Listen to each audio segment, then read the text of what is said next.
Thank you very much, John. Excellent introduction, and it's great to be here.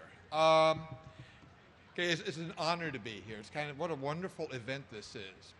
Okay, my book is Eminent Outlaws, the Gay Writers Who Changed America. And basically what I do is I follow 12 different writers, 12 famous names, all gay men, and how from World War II to the present, and how their lives intertwined and how they changed American culture. After World War II, homosexuality was illegal in all 48 states. You couldn't even talk about it. These men, by talking about it as fiction, found a way to kind of go public with the news. They could have been arrested for being openly gay. In a way, they weren't. They said, oh, I'm just telling stories about gay people. This isn't about me. But people saw through this fiction. And they were attacked. Their first books were, and even plays were just bitterly torn apart. But it started people talking. And they kept talking, so things changed. So the first generation of writers, Gore Vidal, Truman Capote, Allen Ginsberg, James Baldwin, Christopher Isherwood, they took a lot of flack. The next generation had it much easier. Edmund White, Armistead Maupin, Mark Doty, and Tony Kushner. These people began to be accepted as equals, as major literary figures. So I was going to read to you a section today, about Gore Vidal. And Gore Vidal at the Democratic Convention of 1968. And you'll see how one story leads to another in here. I'm beginning someplace and it'll end someplace different. Christopher Isherwood dedicated his novel A Single Man to Gore Vidal. Vidal was honored and later dedicated his most notorious novel to Isherwood. But in the meantime, he paid his friend the higher compliment of competing with him. Shortly after A Single Man appeared, Vidal went back to his old novel, 1948 City and the Pillar, revised and reissued it, as if to establish his position as the first chronicler of gay American life. The new City and the Pillar was published in 1965, a year after A Single Man. It included an afterword where Vidal explained why he wrote the novel and offered his strongest statement to date about sexuality. I decided to examine the homosexual underworld, which I knew rather less well than I pretended, and in the process show the naturalness of homosexual relations, as well as making the point that there was no such thing as a homosexual. Despite the current usage, the word is an adjective describing a sexual action, not a noun describing a recognizable type. All human beings are bisexual. Declaring the categories null and void was an ingenious move.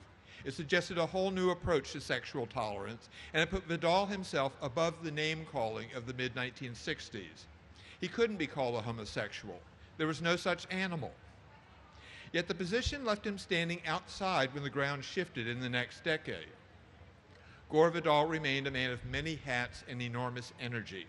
He wrote plays and screenplays. He appeared on television. He ran for Congress. He was also making a name for himself as a major essayist. His early pieces were occasional prose on topics that happened to interest him, exercises in excess intellect. But he wrote more regularly, and his essays became more accomplished. The form played to his strengths, his wit, his curiosity, his knowledge, and his ego. His editor, Jason Epstein, later said that Vidal had too much ego to be a writer of fiction because he couldn't subordinate himself to other people. It was always him wearing different costumes. The essays are Vidal playing Vidal, and he did it beautifully. He had a fluent first-person voice and a wide range of interests: literature, history, culture, politics. He became a regular contributor to The Nation and Esquire, and after 1964, the New York Review of Books. But what Vidal wanted most was to write fiction. He had two works in progress on his desk, his novel about ancient Rome and a novel about Washington, D.C. But fiction requires time, and Vidal needed to make money. He bought himself time when he adapted his political play, The Best Man, for the screen in 1963. Tired of his house in Edgewater in New York City, he and Howard Austin moved to Rome for 6 months. There, Vidal finished Julian, his best novel to date. The Last Pagan Emperor, known to Christians as Julian the Apostate, is the subject of 4 fascinating chapters in Edward Gibbon's Decline and Fall of the Roman Empire. Expanding on the first-person examples of I, Claudius by Robert Graves and Memoirs of Hadrian by Marguerite Yourcenar, Vidal told the tale through multiple narrators, a device that enabled him to use pieces of the voice he had developed in his essays. He was better at telling than showing anyway, and first-person narrative is all telling, storytelling. The book came out in 1964 to excellent reviews and was a surprise bestseller. He returned to Edgewater, wrote more essays, more political journalism, and he worked on other screenplays before he returned to Rome to finish his Washington novel. The succinctly named Washington, D.C. is a family saga about political life from the New Deal to the McCarthy era. Published in early 1967, it was a step backward, a surprisingly clunky novel written mostly in expository dialogue. Then Enid was right. You do love clay, and you are mad. There's a promising subplot in the homoerotic bond between a newspaper publisher and his son-in-law, a young politician, but Vidal was limited by the conventions of third-person fiction and his tendency to express strong emotion in the language of trashy melodrama. The book received mixed reviews, but it too was a bestseller, doing even better than Julian. Many people thought it was a roman à clef about the Kennedys. He wrote far better about politics as an essayist. He also spoke about it well. During this time, he not only covered the 1964 political conventions for Esquire, he was a regular guest on Jack Parr and David Susskind.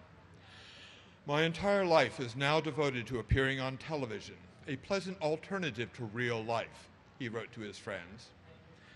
He found a new vocation as an articulate political insider, even though his only real political experience had been to run for office and lose. But Vidal was rare in literary circles in being fascinated with the dirt of party politics. He claimed to have picked up cynical wisdom from his mother's family, in particular his grandfather, Senator T.P. Gore. But I suspect he learned more from his father, Eugene, who'd been badly burned by the government in his work with the airline industry. Vidal picked up much more political experience later when he lived intimately with Aaron Burr and Abraham Lincoln while writing fiction about them. The question of homosexuality almost never came up on TV. However, in March 1967, a news special was broadcast. CBS Reports, The Homosexuals. Hosted by Mike Wallace, it featured talking heads in silhouette discussing their unhappiness, and several pontificating psychiatrists, including fiercely anti-gay Charles Socarides. Gore Vidal appeared not as a homosexual, but as a cultural expert to debate with Albert Goldman. Goldman, who later wrote negative biographies of Elvis Presley and John Lennon, argued that homosexuality was one of the, quote, things tending toward the final erosion of our cultural values. Vidal replied, I think the so-called breaking of the moral fiber of this country is one of the healthiest things that's begun to happen. Vidal and Austen returned to Rome in May 1967 to live in a rooftop apartment near the Piazza Navona, with a large sunlit terrace. Both men loved the city for many reasons, including the availability of young men for sex. Austen could be quite friendly with his Italian visitors, while Vidal's relationships remained strictly professional. Rome was an excellent place to write, and he concentrated on his work.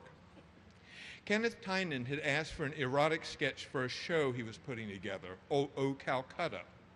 One morning on the terrace, while exploring a possible orgy scene, Vidal hit upon a line, I am Myra Breckinridge, whom no man will ever possess.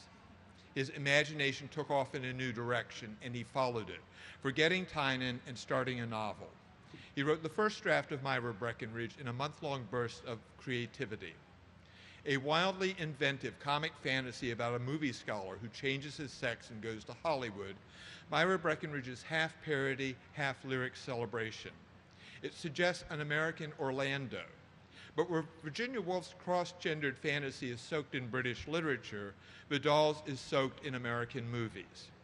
There are witty descriptions of old movies, prose poems about studio backlots, and comic homage